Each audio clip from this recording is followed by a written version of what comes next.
So good morning. So let's start with this week's parsha. This week's parsha is a double again. It is Bahar, which means the mountain. Hashem spoke to Moshe on the mountain, and Bechukotai, my statutes. And these are the last two parshas of the book of Vayikra, the book of Leviticus. So at the end of this week, we finished the third book of the Torah. We are 3/5 of the way through the Torah. Now the parsha starts off by Hashem giving Moshe instructions about keeping the sabbatical year every 7 years. The land of Israel, the land should lay fallow, should not be worked, and anything that grows in the land on its own should become ownerless.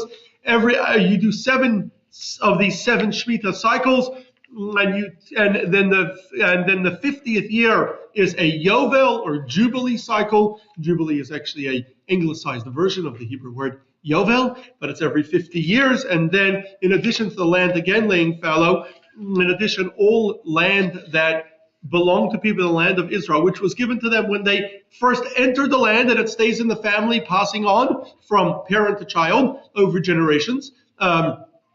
You can not sell it. It can only be leased until the Yovel year. When the Yovel year comes, it goes back to its original owners. And so therefore it can never be sold. It always remains in the hands of the original family. In addition, a Hebrew slave, a Jew is allowed to sell themselves as a slave or is sold as a slave if they steal and are unable to pay. And this Jew who's sold as a slave can only work for up to 6 years. If they want to continue, they can continue by having their ear pierced. But regardless, when the Yovel year comes, they all go free. Then the Torah mentions the prohibition of not cheating one another in business or misrepresenting something when selling. Therefore, either the buyer or the seller misrepresenting the item and overpaying or underpaying. The Torah also forbids us from insulting another person, as dvarim. And then the Torah gives us laws of if someone sells their ancestral property, they basically cannot permanently sell it. They're only leasing it until the Jubilee year. So you calculate how many years are left until the Jubilee year, and then you calculate how much produce you expect to produce, and that is its value. If the original owner wants to buy it back, they can buy it back at any time.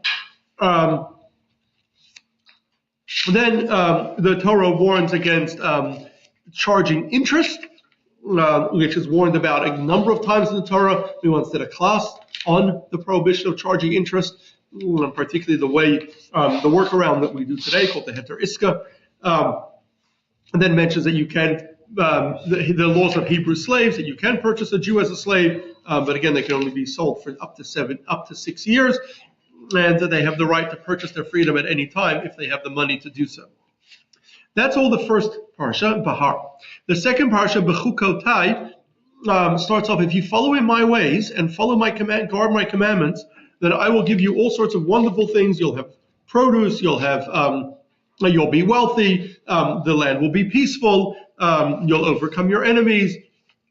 But then it says, if you do not follow my commandments and do not listen to me, then I will punish you with all sorts of diseases and famine and sword and war, and you will eventually be exiled. And it goes through for quite a long time. It's one of the longer readings of the Torah, and goes through many, many different things that will happen to us if we do not follow the Torah.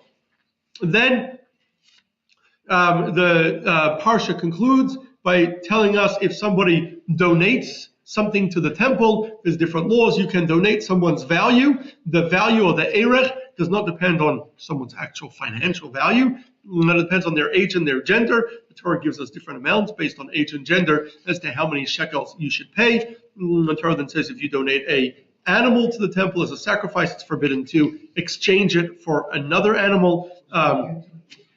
If you donate your ancestral field, there's a set amount that you buy it back for, that you can buy it back for. If you fail to buy it back before the Jubilee year, then your family loses it forever, and it goes to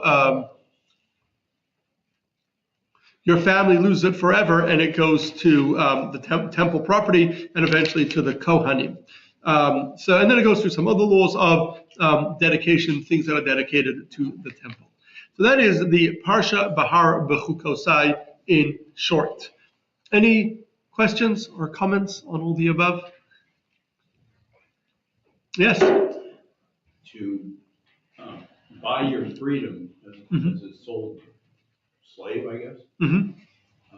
Could they make up any price they want to make it impossible? No, you have to calculate. So you sold him originally for 6 years, and let's say for $100, and then after 3 years you want to buy your freedom, you pay 50, right? Half the amount. Okay, so that. So no, you don't depreciate because it goes by how much you sold for and divided by the amount of time. So let's do the counting of the Omer, which we're getting closer to Shavuot.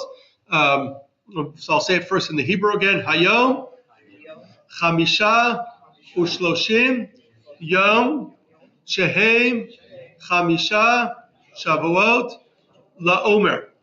Today is 35 days, which is 5 weeks of the Omer. We're 5 weeks in. There is 14 days left to go until the festival of Shavuot. We'll talk a little bit about Shavuot next week and the following week.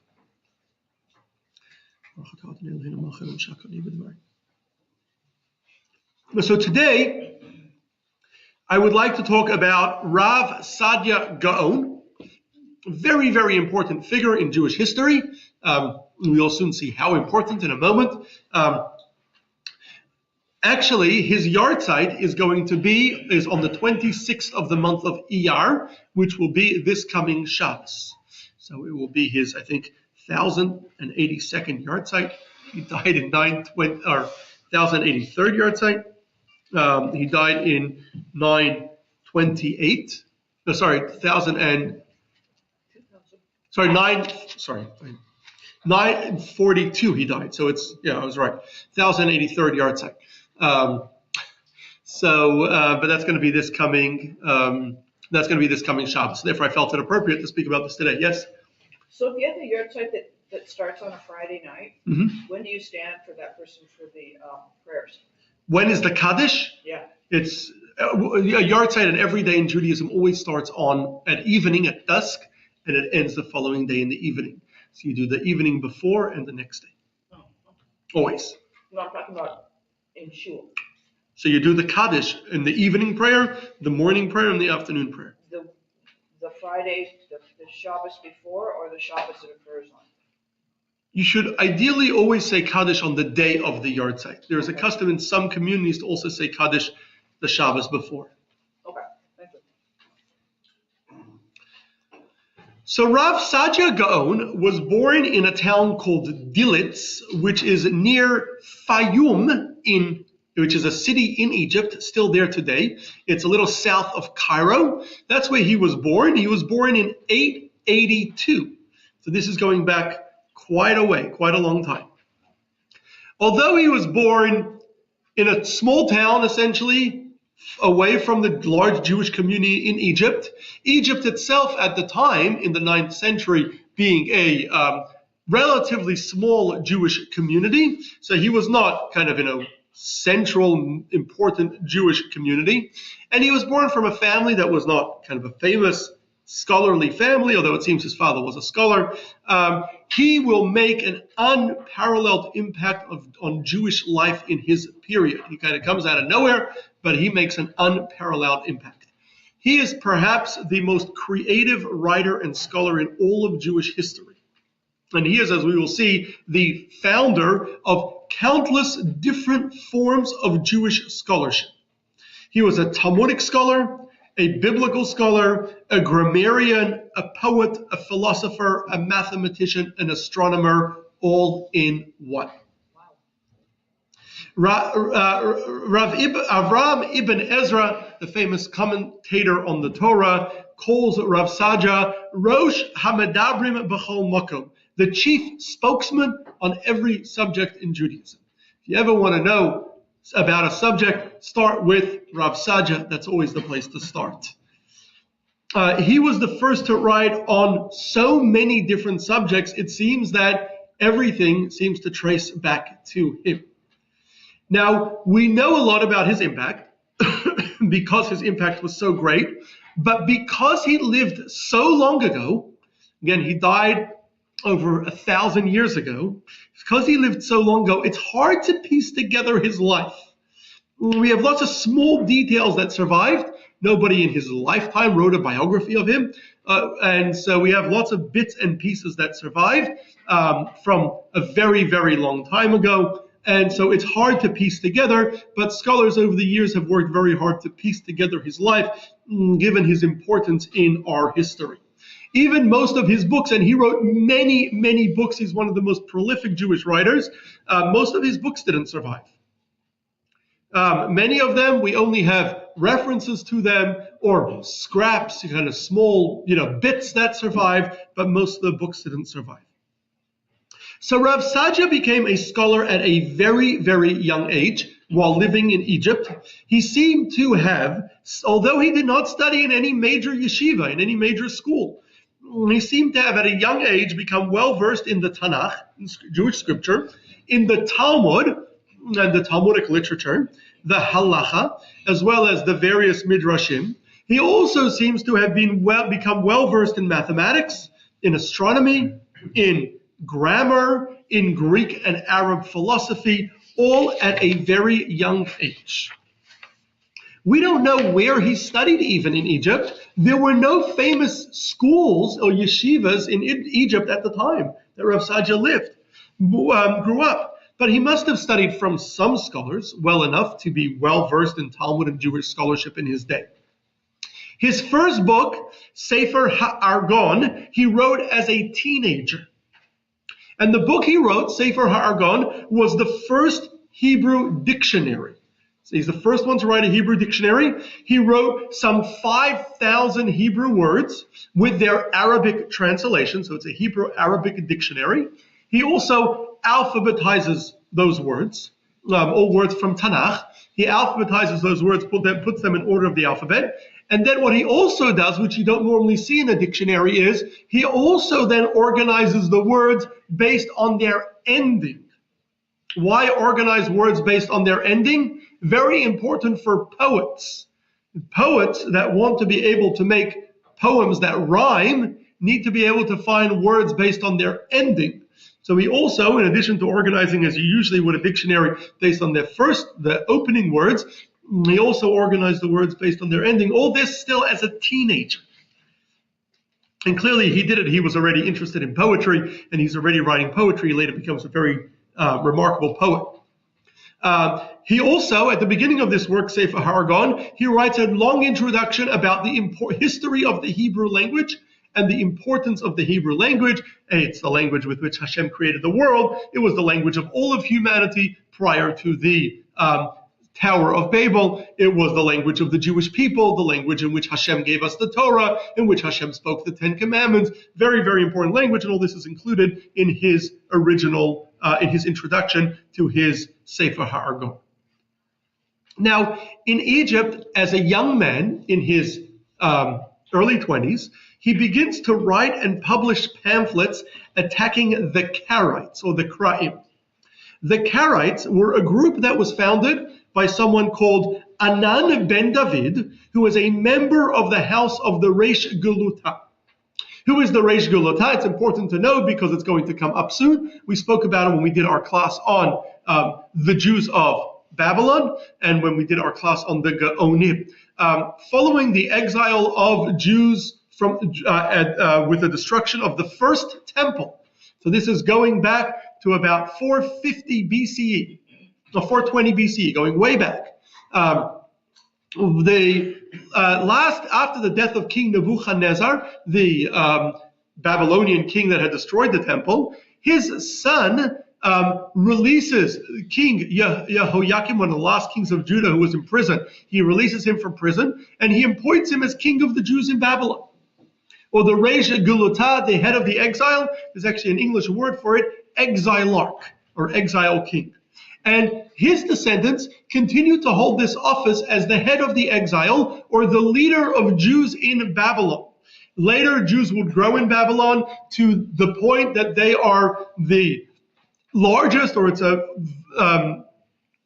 They are the primary inhabitants of much of Babylon. In other words, it becomes a very Jewish region. And the exilarch, the Reish Galata, essentially becomes the prince of the Jews in Babylon. And this is a role that continues from about 400 BCE for about 1,400 years. This role continues. With the Arab conquest, the Reish Galata at the time, story of its own. I think we once did a class on it.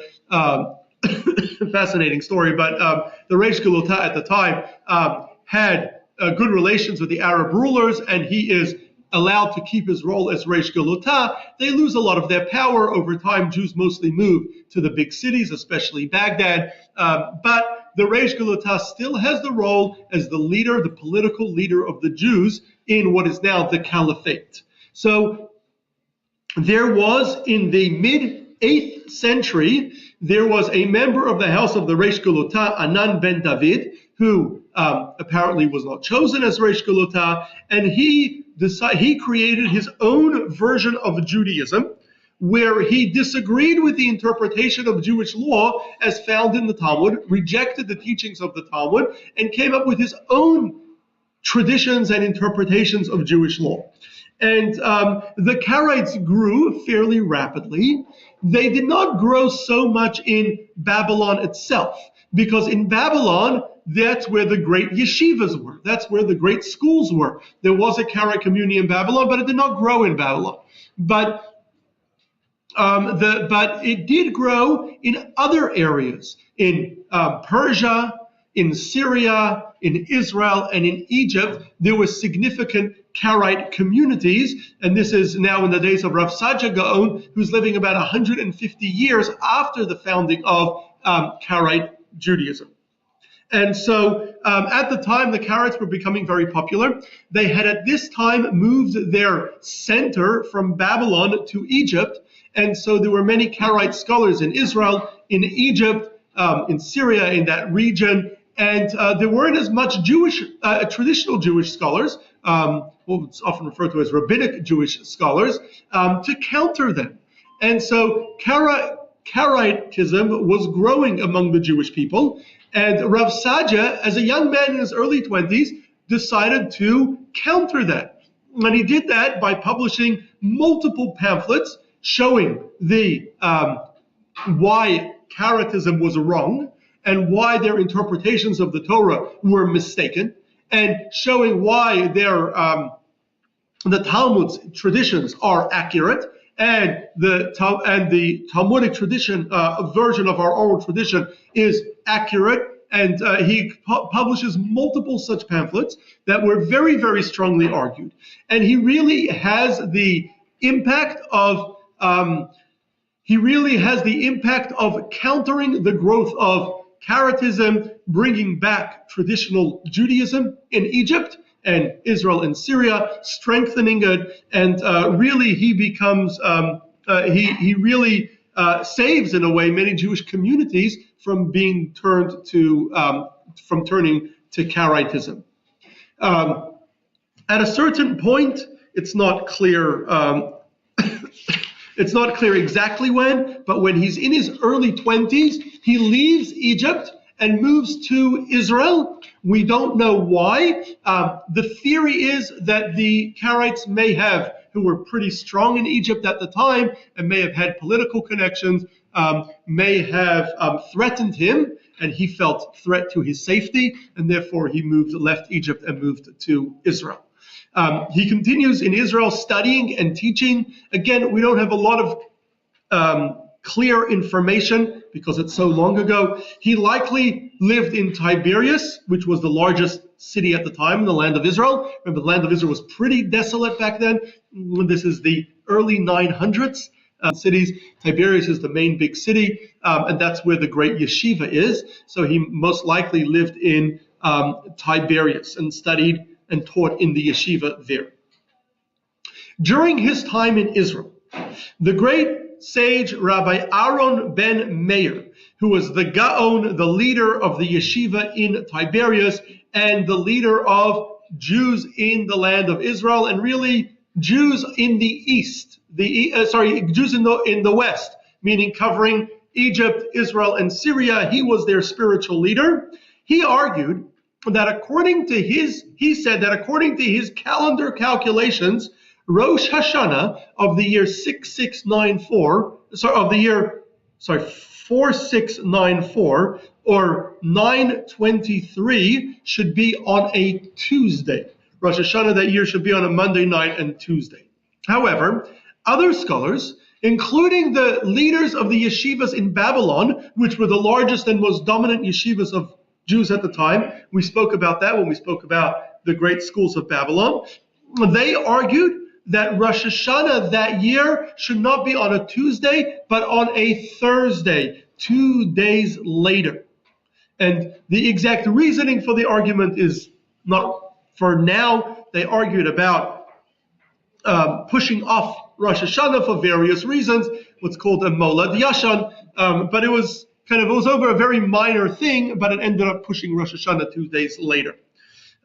So there was this big debate. It was a big problem because it meant that some Jews were going to keep Rosh Hashanah on one day, and Yom Kippur and all the other holidays that year, and their whole calendar would be one day, and some Jews would have a totally different calendar. And so Rav Saadia Gaon, although he was in the land of Israel at the time, and he was living in the land of Israel at the time, and presumably working in the yeshiva of Rav Aaron ben Meir Gaon, but he disagreed with Rav Aaron ben Meir and agreed with the Babylonian sages, and therefore he wrote very strong letters to Rav Aaron ben Meir and the various different Jewish communities, arguing very strongly that Rav Aaron ben Meir is incorrect in his calculations. Rav Saadia Gaon was a great astronomer and knew how to calculate exactly where the moon would be and how to calculate the calendar. And he argues very strongly against Rav Aaron ben Meir's calculations to follow the calculations of the Babylonian schools. And indeed, due to his great influence, most Jews did indeed follow the Babylonian school and the Babylonian system, and that became the standard for Jews until today.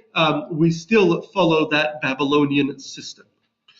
His writing on the subject and his forceful letters to various communities must have made him very, very famous. And by now, he's still a fairly young man. In 923, he would have been 25 years old. He's a fairly young man. Yet he's now widely recognized as one of the greatest, if not the greatest, Jewish scholar in his day. At a certain point, it's not clear exactly where he was at different times. He may have spent some time in Syria, but at a certain point, probably in his early 40s, he moves to Babylon. And over there, he joined the yeshiva of Sura. There had been two great yeshivas in Babylon, Sura and Pumbedita. Both of them in the 8th century moved to, as the Jewish community were thrown off the farms across Babylon. Jews until then had controlled much of the farmland across Babylon. Once they were thrown off the farms by the Muslims, Jews were forced to move to the bigger cities, and so the yeshivas, which were in Sura and Pumbedita, which were both in the countryside, both moved to Baghdad, which had become this massive metropolitan city, the center of the caliphate, which was a massive empire. And so both yeshivas were now in Baghdad, but they did retain their names, Sura and Pumbedita. So he moves to Baghdad, and he joins the yeshiva of Sura. And by now he is easily the most renowned and widely respected scholar of his day. In 928, the Rosh Yeshiva of Sura, Rabbi Yom Tov Kahana, died, and David ben Zakkai, David ben Zakkai, who is the Reish Geluta, the leader of the exile, he wants to appoint Rav Saadia to succeed him. Rav Saadia at the time is still a relatively young man. I think he's in his early 40s now. He's about 40 now. And he wants to appoint Rav Saadia to succeed him. Now, this is very, very unique because the yeshivas in Babylon at the time were the centers of Judaism at the time. Everything revolved, while there was a great school in the land of Israel, and there were other schools, everything revolved around the schools in Babylon.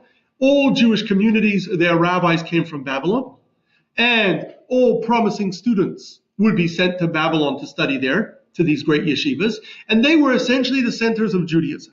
So now the schools in Babylon at the time had historically only hired the Gaonim, the leaders of the yeshivas, from local Babylonian families.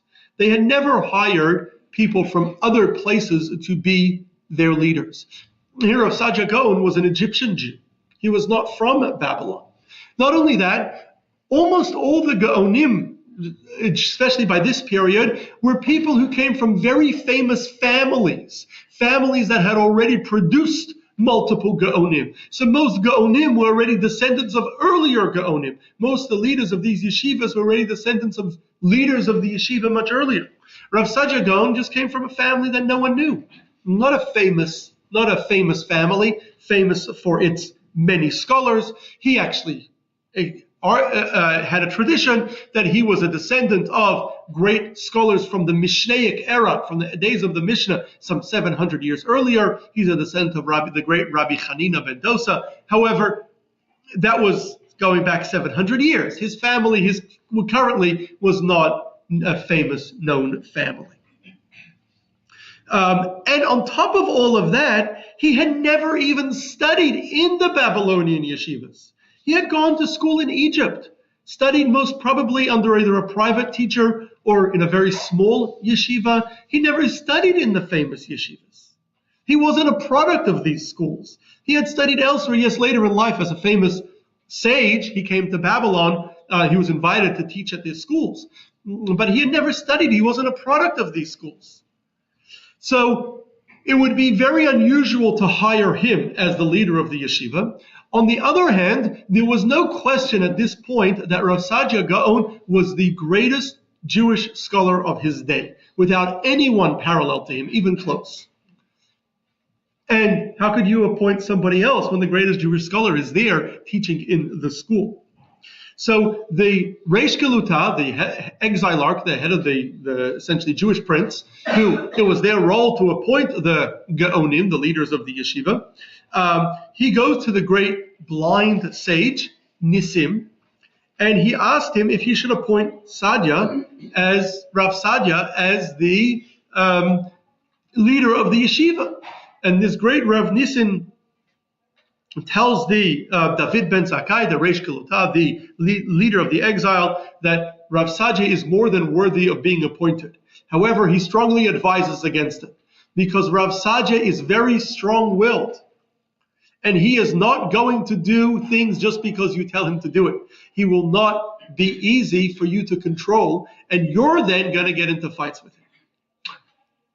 But David ben Zakkai did not listen to that advice. He felt he had no choice, and he appoints Saadia to lead the yeshiva in 928. He appoints him to lead the yeshiva. Now, for more than 700 years at this point, there had been two great centers of Torah. The larger and more dominant center had been Babylon. The smaller center had been the land of Israel. Each of them had great yeshivot, had great schools. Babylon was much, much larger, much, much more dominant. However, they were in different countries. Until the Arab conquest, they were in different countries. For much of this period, Babylon was under the Persian Empire, while Israel, the land of Israel, was under the Roman or Byzantine Empire. So they were under two different countries. They weren't in the same country. And so therefore, there were a lot of differences in tradition between the Babylonian tradition and halacha and the way they were doing it, what they called the Jerusalemite or the Israel way of studying and teaching. Now, of course, there was a lot of cross-pollination. They were aware of each other's opinion, but there were definitely a lot of differences. And later, with the Arab conquest, the caliphate includes both the land of Israel and Babylon. Later, Babylonian Jews will become a majority in Syria, Israel, and Egypt, and all those places. But in Rav Saadia's days, still, there was a long-standing Egyptian Jewish community and Jewish community in Israel that had their own, essentially, traditions of halacha, of Jewish law. And Rav Saadia had not grown up on the Babylonian side with the Babylonian tradition. Rav Saadia had grown up on the in Egypt, near Israel, and studied and spent many years in the yeshiva in Israel, and he was familiar with the Israel tradition. And so now he is appointed as the leader of the yeshiva in Babylon, and so now Rav Saadia Gaon essentially becomes a merger of these two great different traditions, of the tradition of the Babylon, notably the Babylonian Talmud, the primary Talmud, and the tradition of Israel, notably the Jerusalem Talmud. And although the scholars in Babylon had always known the Jerusalem Talmud before that and the various Jerusalem Midrashim, but he employs and uses the Jerusalem Talmud much, much more than any of his predecessors, because in the land of Israel, it was a much, much more important work. So Rav Saadia takes over as leader of the yeshiva and lasts for 2 years. After 2 years, Rav Saadia and David ben Zakkai, the Reish Geluta, the prince of the Jews, have a big falling out. What happens is, David ben Zakkai, as the prince of the Jews, is asked to rule about a dispute over an inheritance from a wealthy Baghdadi family. Now, it was, as was the custom then, and has been the custom through much of the Jewish history, if two people have a dispute, you have the option of going to Bedin, to a Jewish court, and there were Batei Din, there were Jewish courts, of course, in Babylon. You also had the option of going to a Jewish leader and agreeing together, say, we'd like you to mediate our dispute.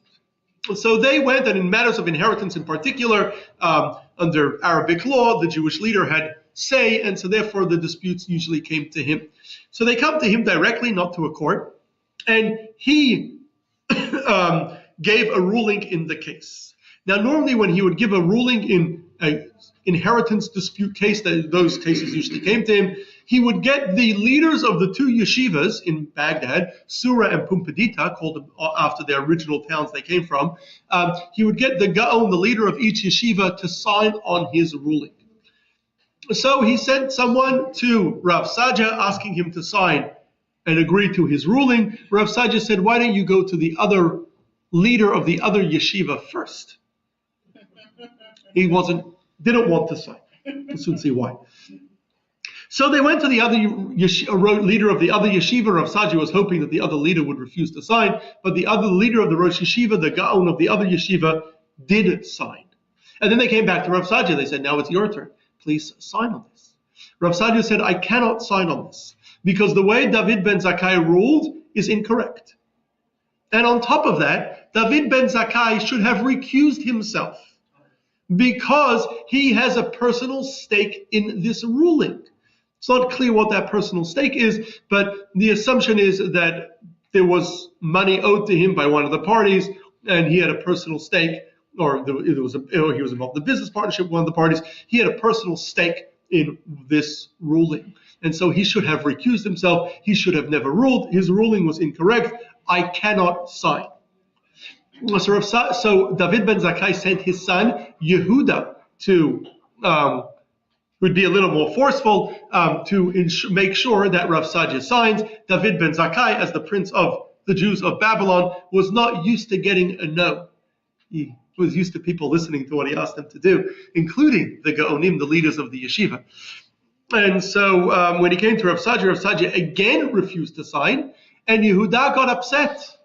And he lifted his hand to hit Rav Saadia in his anger.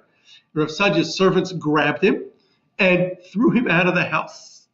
And when he came back and told his father what happened, his father announced that he is firing Rav Saadia from being the leader of the yeshiva.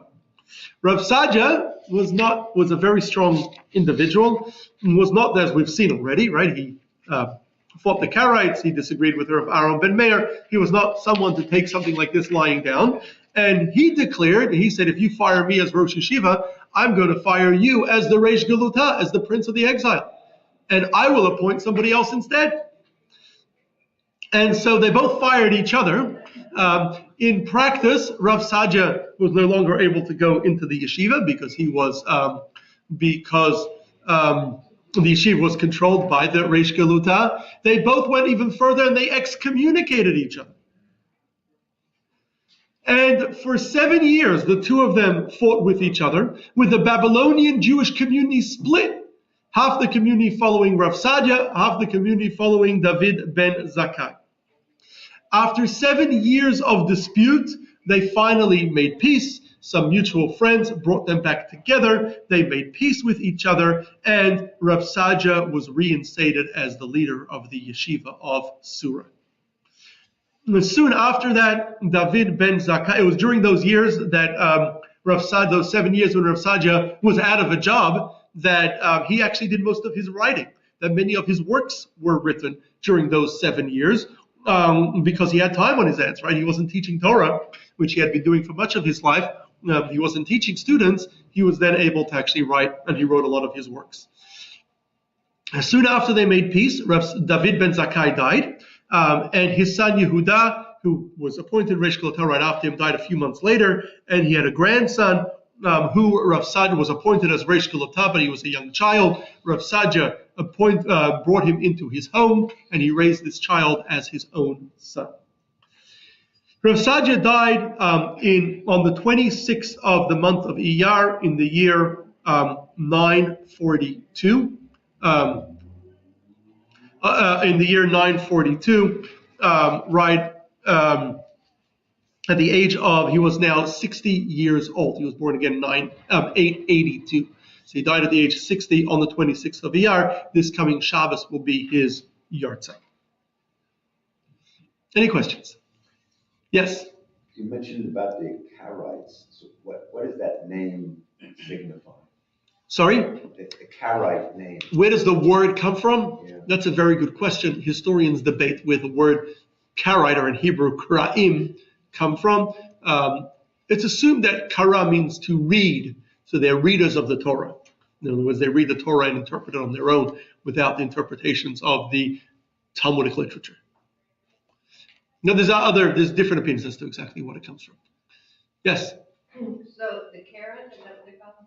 Karaites, Karaim? Karaites? Their interpretation was so offensive to him that he argued about it. And They were convincing other Jews to join their movement. And he felt it a threat to Judaism, to traditional Judaism. And so he put out arguments to counter their arguments.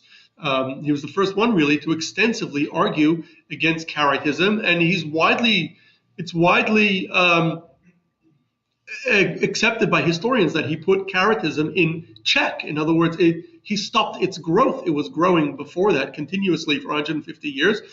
It reached its height in his days, and he really pushed it back thanks to his influence. And it dwindled after that, and well, there are still Karaites today. It is very, very small. Yes, Debbie? When did Maimonides come about in relationship to some of the stuff you were talking about? Maimonides lived in the 12th century, the 1100s. The 1100s, and then you said that's after the split between the Karaitism and the... Karaitism began in the mid 8th century, mid 700s. So Maimonides was quite a lot of years later, close to 500 years later. There was a Karaite community in Egypt in the days of Maimonides, although it was smaller. It was not the dominant community at the time.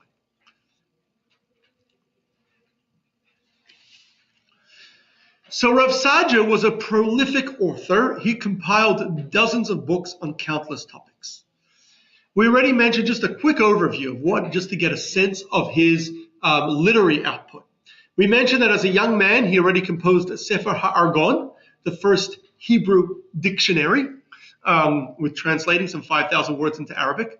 He also wrote a book where he collected all of the words that are only found once or twice in Tanakh. So all the very rare words in Tanakh and explained their meaning. He translated the Torah itself and really into Arabic, or really the entire Tanakh, he translated into Arabic. It's known as the Tafsir. And this was the first major translation into Arabic. In addition to being a translation, he also added commentary, a small amount of commentary in various places to explain difficult parts. He translates many things that otherwise we would not know the translation. He translates things like names of animals in Hebrew that are mentioned in Tanakh, names of plants, names of stones, things that normally, that over the years we had lost their meaning and we would not know what they mean, and we're able to at least, we're able to get their meaning from Rav Saadia's Arabic translations if we know their meaning in Arabic in his day, what they would have meant in Arabic in his days. So this is one of the most important translations done of the Torah.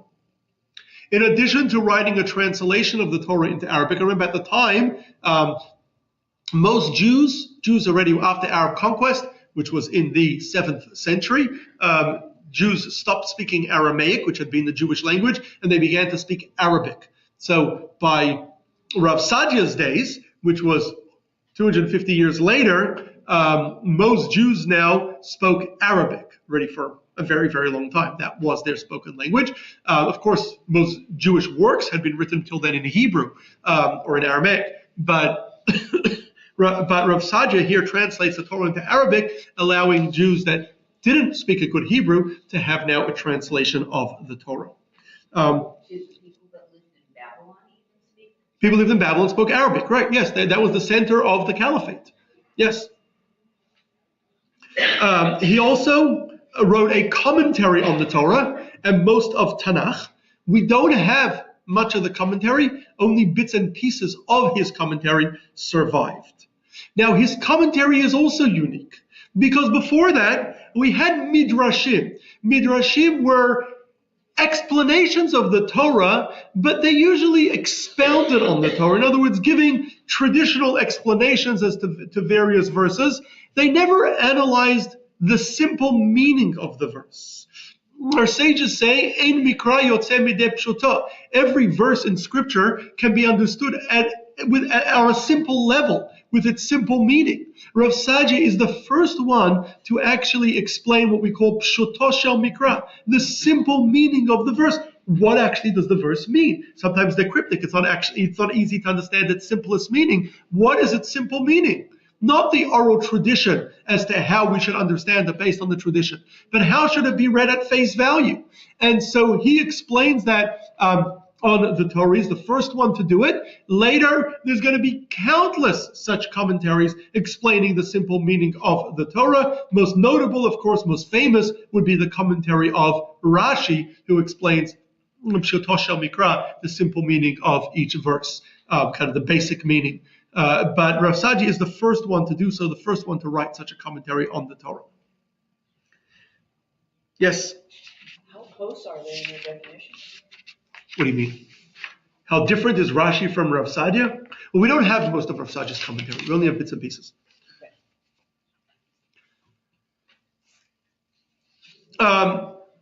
His commentary, though, like the translation, is also written in Arabic. And he actually writes, countless of his works are written in Arabic.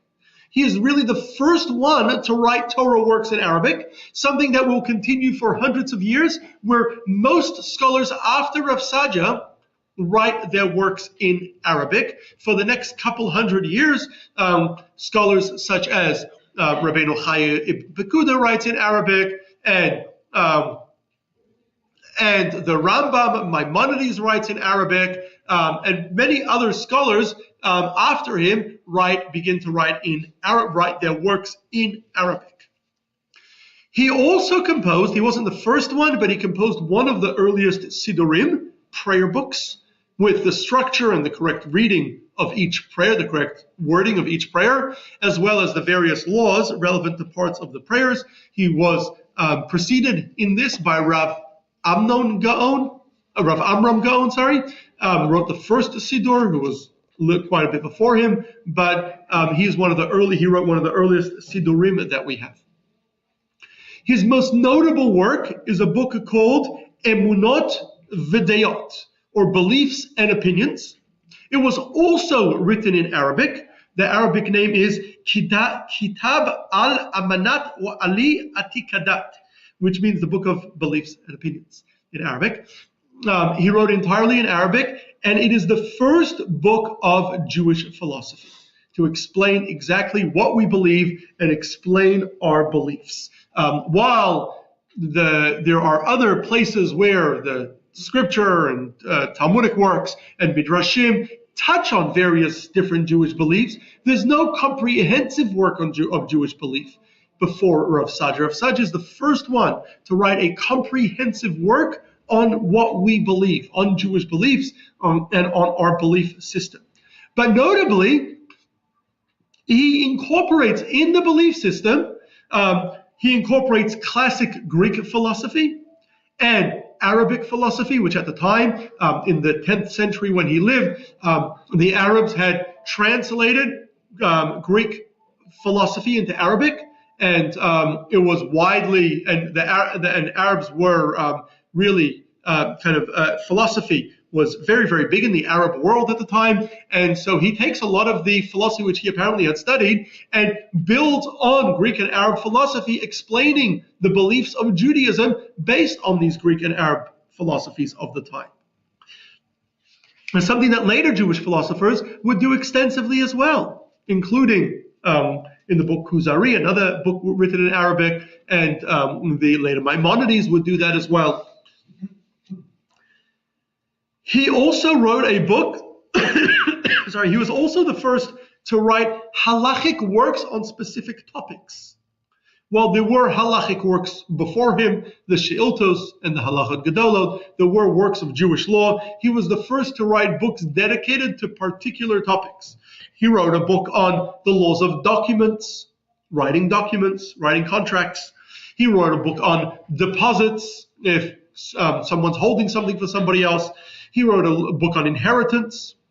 He wrote a book on the laws of shchita, of ritual slaughter, on the laws of nida, of a woman gets her menstrual cycle and goes to the mikveh, a law on the book of charging interest, ribbit, and a book on the laws of mourning, of avelut. He also wrote a book listing the 613 commandments.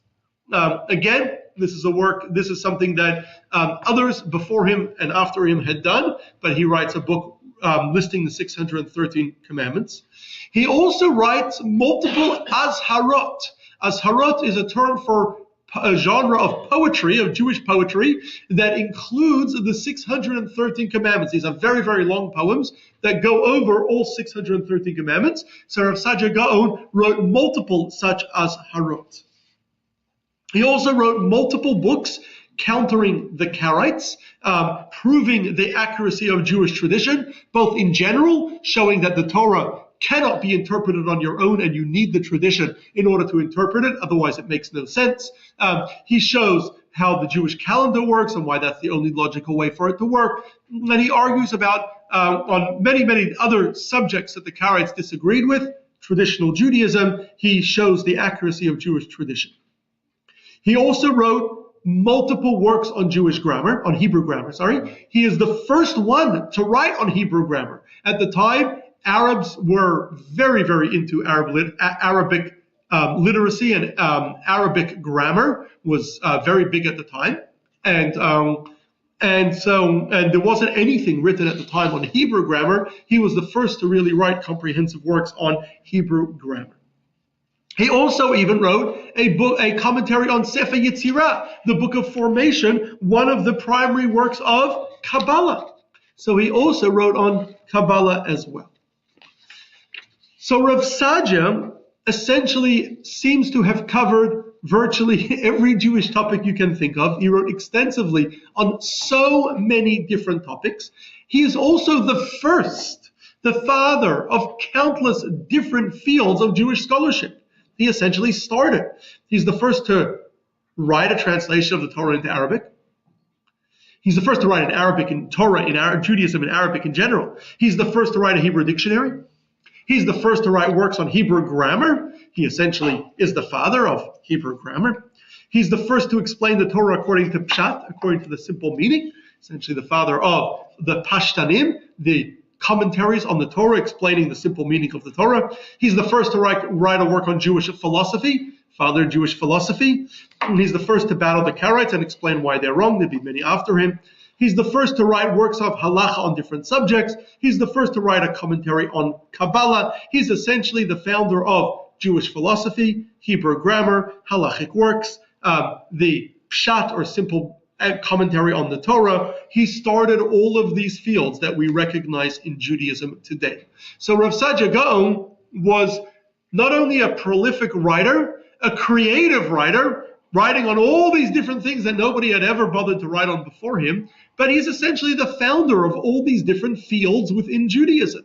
He essentially created all these fields. He's the first to write about them, and everybody afterwards follows him, which makes him, as Ibn Ezra says, Rosh Hamadabrim B'chol Makom, the chief spokesman in every single field. He's the first one you're going to look at if you want to study any field in Judaism.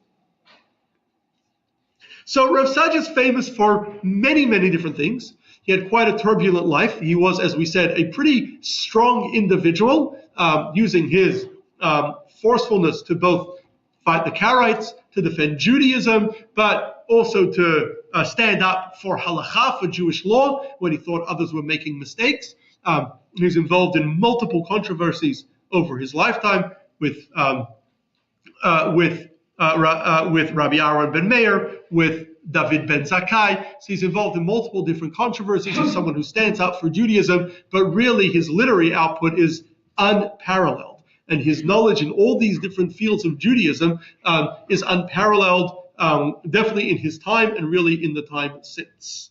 And so there's countless quotes from Rav Saadia Gaon. Unfortunately, many of the works that I mentioned, we don't have the books in their entirety today, only bits and pieces, some that we found in the Cairo Geniza, which was spoken about before, which is, you have to do a class on that, the Cairo Geniza. I think we have one scheduled. But the Cairo Geniza, which was this Geniza where they found lots of fragments of old books and documents. So we found some things from him over there, and he's quoted in many places, and some of his works have survived. And so he's written countless things, and there's so much that goes back to Rav Saadia Gaon. But one notable and perhaps the most famous statement that Rav Saadia Gaon is quoted for is in his book Emunot V'Deot, Beliefs and Opinions. He writes famously, Ein umatenu uma ela b'toratenu. Our nation is not a nation without the Torah. Or in other words, what makes Jewish people Jewish is Judaism. Without Judaism, we would not be Jewish. Jews don't all speak the same language. Jews don't share a single culture. We're from different places. We live in different places. We have different cultures, different languages, different backgrounds. We don't look the same. There isn't anything that holds us together as a people other than the Torah. The only thing that makes us Jewish is Judaism, is the Torah and what the Torah gives us. And without Judaism, we wouldn't have the Jewish people. And that's really, really important to remember that, because a lot of people today want to be culturally Jewish. But what a lot of people think of today as culturally Jewish, such as eating matzah balls or things like that, that's not culturally or eating deli or bagels and lox.